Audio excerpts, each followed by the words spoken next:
पहले e rickshaw एक किफायती और इको फ्रेंडली परिवहन का माध्यम माना जाता था, लेकिन आज बिना निगरानी के चलते ये ज्यादातर दिल्ली और देश की सड़कों पर अराजकता फैलाते हुए नजर आते हैं। नमस्कार, आप देख रहे हैं भारत एक्सप्रेस और मैं हूं आपके साथ आंचल मित्तल। राज्यसभा सांसद स्वाति मालीवाल ने बुधवार को सदन में ई रिक्शा से जुड़े मुद्दे को उठाया। उन्होंने कहा कि जहां ऑटो और टैक्सी के लिए सख्त नियम लागू हैं, वहीं ई रिक्शा को लेकर ऐसी कोई कठोर नीति नहीं है। उन्होंने इस बात पर चिंता जताई कि ई रिक्शा चालक अक्सर ओवरलोडिंग करते हैं, ट्रैफिक नियमों का उल्लंघन करते हैं और रेड लाइट जंप करने जैसी लापरवाही बरतते हैं।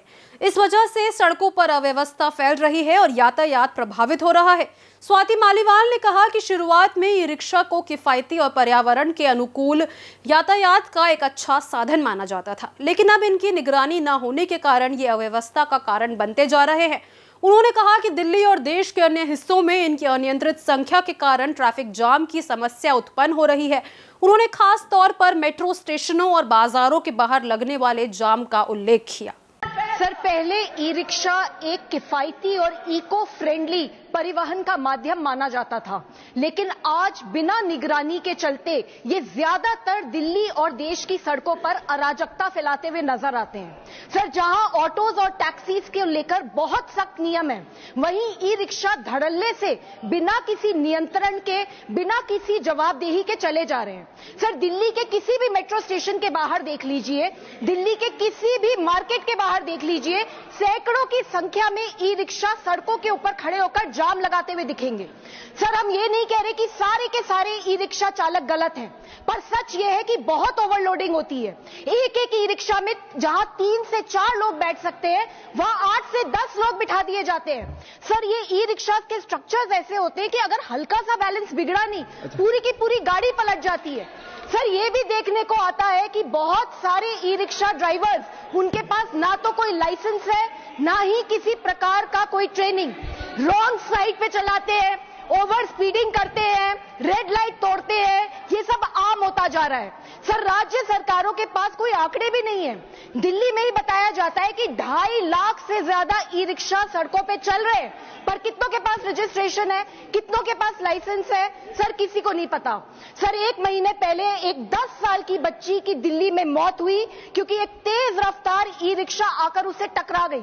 सर, अभी कुछ समय पहले एक 7 साल के बच्चे की भी दिल्ली में मौत हुई क्योंकि एक ई रिक्शा के अवैध चार्जिंग पॉइंट से उसको करंट लग गया।